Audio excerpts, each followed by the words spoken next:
Welcome back. Let's go back to our earlier story on the political climate in Nigeria. Joining me now for a quick discussion on this is Barrister Olumide Braithwaite. He's spokesperson for the Tinubu Shetima Grassroots Independent Campaign Council. Barrister, I appreciate your time here on the news tonight. Indeed. Now, quickly, what would you attribute? Thank you very much for having me. Absolutely. It seems we have a bit of a lag there, but what would you attribute the current mood in the country post the election to? We've seen contestation of INEC results. We've also had people who have brought in ethnic colorization of the events that took place the last month or so. And then we've had political figures who have also shared some incendiary words. What would you say is responsible for what we are feeling now in the country?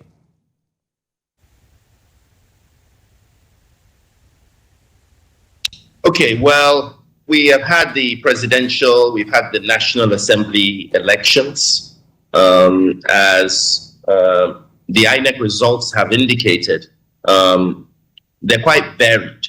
By being varied, I mean there is no overwhelming outright winner. The APC, which I belong to, won the overall votes. But as you could see, the delineation of the votes across the country was very interesting.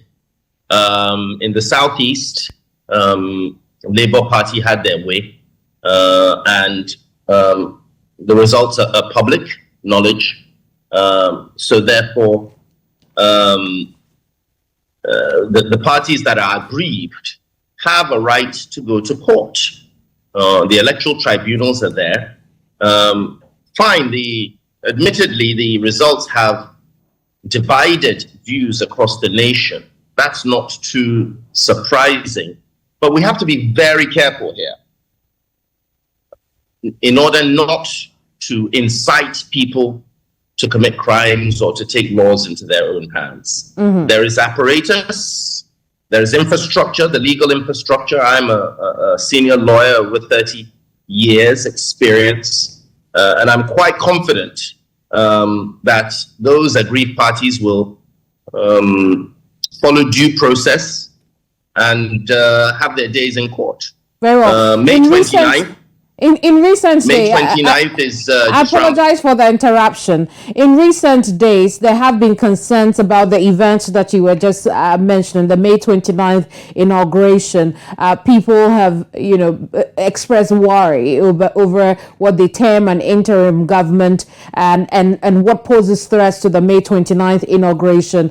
How credible are these, and what are your thoughts about, the Labour Party that has said that this is just a ploy to distract the process in court at the moment?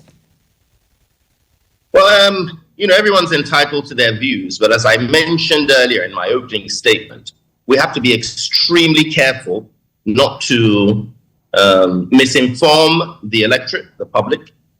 As I said again, there is apparatus, structures in place for aggrieved parties to bring their cases to court and have it adjudicated. But at the end of the day, we have to move on.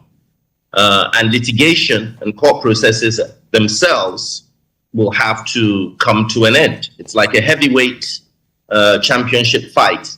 Even after 15 rounds, there will be declared a winner and a loser.